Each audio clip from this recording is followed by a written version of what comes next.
पे पेंटिंग जो आपने लगवाई है उसके बारे में बताइए, और कैसी लगी आपको जो आपने इतनी सारी पेंटिंग को दी है बाबू? आप पॉजिटिव तरीके से पूछ रहे हैं ना, आई होप। यस, इंसिडेंटली और आर्ट का ये, हम 15 साल से आर्ट बिजनेस में हैं, बट पहली बार हमने एक डेडिकेटेड गैलरी स्पेस लॉन्च किया है आज। तो ये हमारे लिए बहुत इंपॉर्टेंट डिसीजन था कैसे इसको लॉन्च करना है। और जब संजय जी से बात हुई और उनकी तरफ से भी इंकरेजमेंट आया, तो हमने कहा इससे बेटर और कोई लॉन्च नहीं हो सकता है। और आर्ट 15 साल कंप्लीट कर रहा है इस साल, तो हम एक्चुअली एक बुक भी बना रहे थे, और आर्ट कंप्लीटिंग 15 ईयर्स, और वो बुक का भी हमने रिलीज़ फिर पुश किया है, क्योंकि इतनी बढ़िया बुक संजय जी की बिहार म्यूजियम के रेट्रोस्पेक्टिव की है ऑलरेडी बनी हुई। तो we said this show will only focus on him, the entire gallery launch is centred around him. He is been like our family for the last 25 years. We've grown up with his art from our home to our office. My father is also extremely fond of him as a son, besides being an artist and as a great human. So there was no question. This is the best way that we could ever launch this new vertical for us, in the sense of having a dedicated gallery space. And आपसे जानना चाहेंगे, 15 साल आपने बताया कि आपने में है, तो उस टाइम में आज में क्या डिफरेंस आपको दिख रही है? yes, very interesting. So basically अगर आप देखिए आर्ट मार्केट का एवोल्यूशन, तो 2001-2 से लेके 2008 तक there was a very strong momentum, a bull run in the art market, which was partly aided by the financial markets and real estate bull run. It was a global bull run of liquidity at that time. 2008 is when the markets peaked with the Lehman bust, and there was a sideways correction, a correction in the art market, and sideways for last 12-15 years. So वो period में क्या interesting था was art infrastructure बहुत sorely missing है India में. Gallery is one very important infrastructure जिसमें artist का काम दिखाने को मिलता है, लोगों को देखने को मिलता है. उसके अलावा आर्ट इंडस्ट्री को चलाने के लिए, ये भी एक इंडस्ट्री है, बहुत और चीज़ें चाहिए हैं सपोर्टिंग इंफ्रास्ट्रक्चर. एक बहुत बड़ा इंफ्रास्ट्रक्चर है कि आर्ट जो ले रहा है कलेक्शन, वो आर्ट से उब सकता है, या उसका आर्ट का प्राइस बढ़ गया है, उसको चेंज करना है अपना कलेक्शन, तो रीसेल ऑफ आर्ट के लिए एक फ्रेमवर्क होना चाहिए, सेकेंडरी मार्केट जिसको बोलते हैं आर्ट में. तो 2001-2 में इंडिया में ऑक्शन हाउसेस चालू हुए, तो उस ग्रोथ में उसमें हेल्प हुई कि इंफ्रास्ट्रक्चर फेज़ 1 हमारे हिसाब से इंडिया का वो था जब सेकेंडरी मार्केट चालू हुई. अब फेज़ 2 आ रहा है इंफ्रास्ट्रक्चर का, जिसमें हम भी काफ़ी भागीदार हैं, जो कलेक्टर्स को मैनेज करने के लिए collections, what we are saying art infrastructure solution, ऐसा हमने वर्टिकली स्टार्ट किया है, जिसमें हम कलेक्टर्स को अपनी पूरी कलेक्शन को डॉक्यूमेंट करने के लिए, वैल्यू करने के लिए, रिस्टोर करने के लिए, कंजर्व करने के लिए, how do you plan to transfer that art wealth to the next generation, legal and tax structure, are you buying original art, fake art, how are you managing the intellectual property laws around it. We had Mr. Anand Desai come to inaugurate DSK Legal. We've helped them launch an art law practice few years back. तो सारा हम infrastructure create कर रहे हैं जो collector की उसकी art wealth, जो उसकी धरोहर को मैनेज करने के लिए है. And I think that is a very important change. तो हमने अपना इसके लिए भी अपने स्पेस को ब्रेक किया है. अब ये स्पेस डिस्प्ले के लिए होगी, और 3rd फ्लोर पे हमारी जो स्पेस है वो office come restoration lab come all other services for the art market provide करने के लिए. ओके सर, जानना चाहेंगे इतने सारे लोग आए, क्या रिस्पांस यहाँ पे मिल रही है?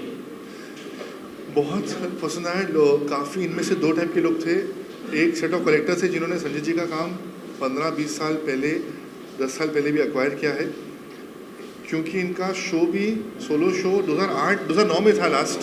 2009 के बाद अभी 14 साल बाद हो रहा है, तो उनको एक बहुत फ्रेश लुक मिला कि पुराने सीरीज़ टाइप की काम भी हैं जो कंटिन्यूटी दिखा रहे हैं, और नया एवोल्यूशन भी है, whether it is the Kalachakra series, whether it is this series, whether it is the sculpture. So they found the continuity and growth in the imagination of the artist and the scale of the artist and this vision, and that's what they liked a lot. जैसे मनीष चौहान जी ने बोला कि 20 साल से काम own कर रहे हैं, बट ही स्टिल सीज कि उनका अभी रियल ग्रोथ चालू होगा इस शो के बाद. तो उनको I think that was very interesting. And there was second set of collectors who had not seen his works in the past, who were completely stunned, because जो ये this art is what we think is the real art of India, जो traditional art form जो हमारा line drawing का है और detailing का है उसको कंटेम्पराइज करके कैसे रिप्रेजेंट करना है, आई think that is very important. This is the real sense of art. We had a collector's cousin come down from the US and he said, this is what I want to see in US. I don't want to see abstract art from India, not all abstract, I think some of it that is going is not the greatest, or something which is inspiration of pop art of the US. वो तो US artist मिल रहे हैं उनको, European artist they रहे हैं. Indian artist से वो चाहते हैं जो इंडियन सब्जेक्ट है. तो संजय जी का वो स्ट्रेंथ है कि रूटेड इंडियन सब्जेक्ट को कैसे कंटेम्पराइज करके हर टाइप के कलेक्टर को अपील करता है उनका कोई काम, वो एक बहुत बड़ी ब्यूटी है. तो जो सेकंड सेट ऑफ कलेक्टर जिन्होंने कभी काम नहीं देखा था वो तो मतलब चौकन्ने हो गए. दे वो actually they all said we are gonna come back tomorrow day after, क्योंकि आपने देखा था गैलरी इतनी भर गई थी कि वो काम देख एंजॉय नहीं कर पा रहे थे पूरा डिटेल में.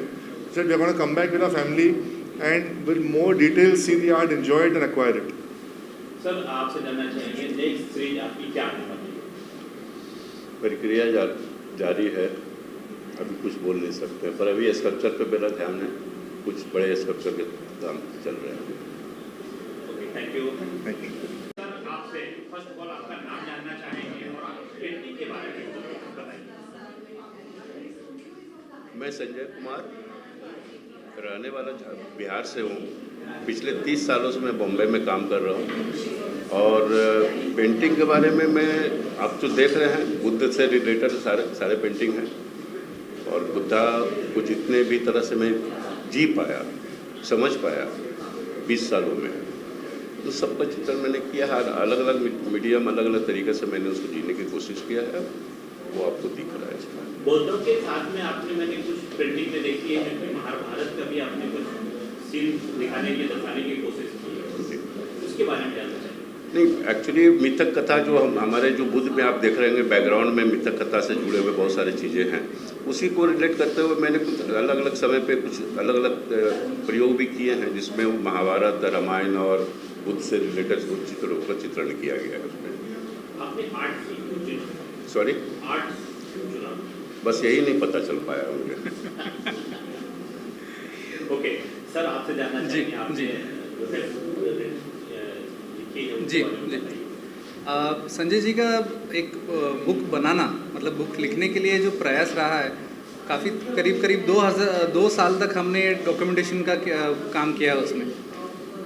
किताब को हम एक आर्काइव के स्वरूप में देख सकते हैं, जहाँ पे उनका पटना, मतलब कॉलेज के दिनों से लेकर जब वो वर्ली मुंबई आए, जहाँ पे यहीं वर्ली में रहते थे, उन दिनों से उनका स्ट्रगल क्या रहा है, तब से लेके उनके आइकोनोग्राफिक जो बदलाव होते गए, जो संकेत हैं, चिन्ह हैं, बुद्ध की प्रतिमा उनके काम में आना, और आज जो एक महत्वपूर्ण ट्रांजिशन हम जिनको मानते हैं, जहाँ पे चित्र से लेके वो शिल्प की ओर पे बढ़ रहे हैं, और ज़्यादातर उनके रुझाव जो है शिल्प बनाने में है. जैसे कि हम स्टैचू ऑफ पीस देख रहे हैं, तो G20 में अभी पटना म्यूज़ियम में, बिहार म्यूज़ियम में लगा हुआ था. सो ये जो ट्रांजिशन है, इस सारे ट्रांजिशन के बारे में उसमें लिखा गया है. और महत्वपूर्ण उनको जो फिलोसॉफिकल जो टेक है, जहाँ पे उन्होंने बुद्ध के बारे में पढ़ा है और रजनीश ओशो के बारे में, सिद्धांतों के बारे में पढ़ा है. सो उससे प्रेरित होकर वो तटस्थ भूमिका से किस तरह से वो काम करते हैं, इसके ऊपर पूरा डॉक्यूमेंटेशन उसमें है. आप दोनों का मैच कैसे हुआ? इनफैक्ट अभी ये किताब का कंसेप्ट जो है, राजेश पुलरवार जो स्वयं आर्टिस्ट है, प्रिंट मेकर हैं, तो उन्हीं के संकल्पना है. और संजय जी के बहुत खास दोस्त हैं और मेरे भी सीनियर रहे हैं वो. तो उनकी संकल्पना थी कि अभी आपका काम, इनका काम यहाँ तक इस तरह पर आया है कि उसको एक डॉक्यूमेंट होना चाहिए. सो उनका ही प्रस्ताव था कि ये डॉक्यूमेंट बननी चाहिए. और मुझे भी जो उनके संजय जी के काम में जो तर्कशीलता है, वो मुझे बहुत अच्छा लगा. तो इसी आधार पर मुझे भी उसमें डॉक्यूमेंट करने में बहुत सारा जो अंडरस्टैंडिंग है, जो लेयर्स हैं, वो समझने के लिए बहुत आसानी हुई. जो उनके काम अवेलेबल थे, सो उससे बहुत डॉक्यूमेंटेशन करने में बहुत आसानी हुई. सर आपसे जानना चाहेंगे कि आपने जो पेंटिंग की है, तो इसमें इतनी सारी जो टाइटल आपने डाली, तो ये कैसे माइंड में आपने सेट किया, इस पेंटिंग में ये चीज़ होनी चाहिए? एक्चुअली बहुत शुरुआती दौर की बात है ये। एक्चुअली ये मेरा सब्जेक्ट था ही नहीं। तो होते हैं ना, बॉम्बे में बहुत सारी दिक्कतें आती है जब आपके पास कुछ भी नहीं होता है, ना घर है, ना खाने को है, ना कुछ है। जब कुछ नहीं होता है तो फिर आप करोगे तो क्या करोगे। तो उस वक्त जो है जब मेरे पास कुछ भी नहीं था तो एक्सरसाइज करता था, कुछ फिगरेटिव काम कर लिया करता था, और वो एक लंबे समय तक यूँ ही कर रहा था। मैं शो के लिए नहीं कर रहा था, पर ऐसे में 2 पैसा वो वहाँ से मुझे मिलना शुरू हुआ। तो उन दिनों मैंने बुद्ध का एक बनाया था, बहुत पहले की बात है, 20 साल पुरानी बात है। 30 साल नहीं 20 साल 22 साल लगभग हो गया। तो मैंने बुद्ध का बनाया तो एक बुद्ध बिक गया तो मुझे पैसे आए तो भाई पैसा किसे नहीं पसंद है जब बुरे दौर से अगर आप गुजर रहे हो। तो एक बिकने के बाद फिर एक ने बोला कि मुझे और एक बुद्ध चाहिए, तो मैंने एक और बुद्ध बनाया। तो बुद्ध, अभी आर्टिस्ट लोग अगर यहाँ पे हाथ देख रहे हैं तो मैंने बुद्ध को ट्विस्ट करने की कोशिश किया, क्योंकि हमारे बुद्ध को आप देखेंगे 2 कान की बाली है। मैंने ट्विस्ट जब करने की कोशिश किया तो बोला नहीं वो नहीं चाहिए, मुझे कान की बाली चाहिए।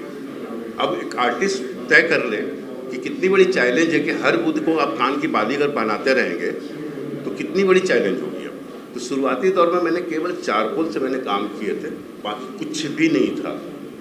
लेकिन जब मेरे लिए चैलेंज बढ़ गया, हर किसी को बुद्ध चाहिए, हर किसी को कान की बाली चाहिए, तो फिर उसके अंदर फिर धीरे धीरे बहुत सारे एलिमेंट्स आने शुरू हुए, ऑर्नामेंट आने शुरू हुए, कलर आने शुरू हुए, फिर बैकग्राउंड में मिथक चित्र वगैरह आने शुरू हुए। ये सब मेरे लिए चैलेंज का एक बहुत बड़ा यात्रा रहा इस काम को लेकर। सर आप कुछ जोड़ना चाहेंगे? आइकोनोग्राफी तौर पे जैसे हम देखते हैं जो संकेत है, प्रतिमाएं हैं, मॉडर्निज्म का उन पे प्रभाव है, क्योंकि एकेडमिकली हम देखते हैं तो कॉलेज के दिनों में मॉडर्निज्म का प्रभाव तो सभी आर्टिस्ट पे नज़र आता है। तो वैसे ही वही चलन लेके वो आते हैं, बट एक हद तक जब जैसे लंबी गर्दन की बात होती है तो एक आर्टिस्टिक एक्सप्रेशन के तौर पे हम देखते हैं कि वो लिबर्टी लेके वो काम करते हैं। और आगे चलते जो ब्लैक कलर उनमें जो कांस्टेंट कलर है तो वो बहुत इम्पॉर्टेंट हो जाता है उनके ओवरऑल प्रोसेस में, जहाँ पे चारकोल और ब्लैक इसी आइकोनोग्राफी से वो कंटिन्यूसली काम करते जाते हैं और उसमें रिफाइनमेंट्स आती हैं, नैरेटिव्स बदलते हैं। तो चेहरे के प्रेजेंट करना, जो बुद्ध की प्रतिमा है, चेहरा है, उसको प्रेजेंट करने के अलग अलग भाव नज़र आते हैं। तो इससे दर्शक को उससे के साथ जुड़ने के लिए एक डायरेक्ट कनेक्शन एक तरीके से बन जाता है, जो मैं मानता हूँ कि वो एवोल्यूशन देखना बहुत ज़रूरी है। सर आपसे जानना चाहेंगे कि यहाँ पे कितना दिन के लिए एग्जीबिशन लगी हुई है और यहाँ पे इतने सारे लोग आए तो क्या रिस्पॉन्स आपको मिल रही है? तो कलाकार को तो तालियां चाहिए, और आप लोग आए हैं, आप लोग सवाल भी कर रहे हैं तो मुझे अच्छा लग रहा है, वरना तो करता भी कोई नहीं है। यहाँ इतने सारे लोग आए, कुछ बाहर से भी लोग हमारे मित्र आए हैं, कुछ इनके गेस्ट आए, तो अच्छा तो लगता है ऐसे लोग, क्योंकि हम तो प्रदर्शन ही लगाते हैं। प्रदर्शन का मतलब ही होता है कि लोग आए, देखे, तालियां बजाए, शाबाशी दे, वाहवाही करें, तो अच्छा लगा। कितने दिन के लिए है यहाँ? ये तो मुझे नहीं मालूम है, मैं तो 2 दिन में मैं ही बाहर जा रहा हूँ, शायद 20 दिन का है ये। 20 दिन, sorry 19 November. Thank you. Buddha देखा जाए तो Buddha is a common theme, लेकिन जो स्टाइल से बुद्धा को पोर्ट्रेट किया गया है, it is a really unique way. जो कलर्स यूज़ की है, जो फाइन लाइन ड्राइंग्स यूज़ की है, बुद्धा का जो पूरा नया रूप ही दे दिया है। तो हालांकि कोई सीजन्ड कलेक्टर है, वो पहले कोई भी कलेक्टर होता है वो पहले बुद्धा खरीदता है सबसे पहले, और धीरे धीरे फिर वो अलग अलग खरीदता है, बाद में वो बुद्धा नहीं खरीदता है। पर आज इसे देख के मेरा जी लग रहा है कि ये भी खरीदने, it's a worth collecting. I full marks to the artist.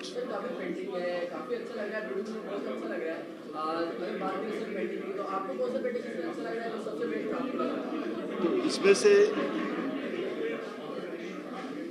ये जो पेंटिंग है, इनके जो टिपिकल स्टाइल है, जो लंबा नेक की जो कैरेक्टरिस्टिक स्टाइल है, ये वाला और ये वाला, तो ये जो कैरेक्टरिस्टिक स्टाइल है, ज़्यादा करके इंडिया में कलेक्टर्स वही पेंटिंग लेते हैं जो वो आर्टिस्ट का कैरेक्टरिस्टिक स्टाइल दिखाता है। तो ये मतलब जैसे कोई भी आर्टिस्ट हो, बी विठल है तो बी प्रभा है, तो उसमें वो लेडीज़ का दिखा दे, तो वही लेगा, कोई हटके बनाएगी तो वो उतना नहीं बिकता है। तो but as a beauty I think this painting and this painting is pretty good. क्या बोल रहे हैं, कौन सी भाषा में बोल रहे हैं? हिंदी में? क्या क्या कोई सवाल तो पूछो। अच्छा, अरे आज संजय कुमार जी की स्पेसिफिक आर्ट एग्जीबिशन यहाँ और आर्ट में हो रही है।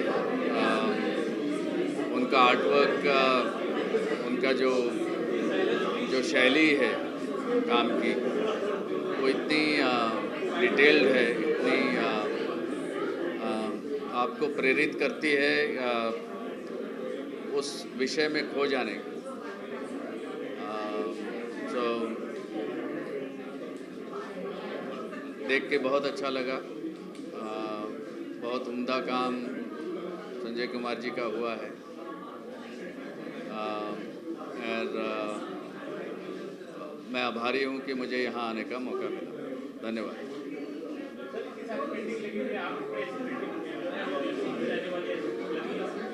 देखिए, पेंटिंग उनकी आर्टवर्क सारी अच्छी है, बहुत अच्छी है। और उसमें से कुछ जो हैं स्टैंड आउट करती हैं।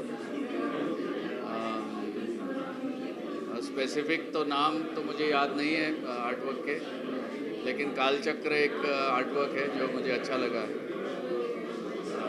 और बाकी भी बहुत उम्दा काम है, काफ़ी अच्छा काम संजय कुमार जी का है।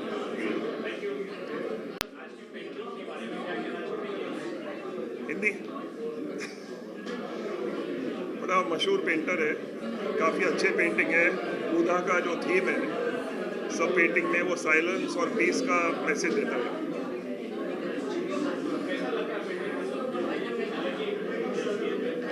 काम बहुत फाइन है, पीसफुल है, साइज भी बड़े है इधर, तो रूम में काफ़ी पीस आता है ऐसे पेंटिंग के साथ, और लोगों को भी अच्छा लगता है। सब पेंटिंग पसंद है, सब बुधा का थीम है, तो सबका पीसफुल। पेंटर तो बहुत मशहूर है, डिफ़िकल्ट लाइफ से ऊपर आए हैं, कर करके काफ़ी अच्छे पेंटिंग बनाते हैं। अभी उनका नाम भी बढ़ेगा।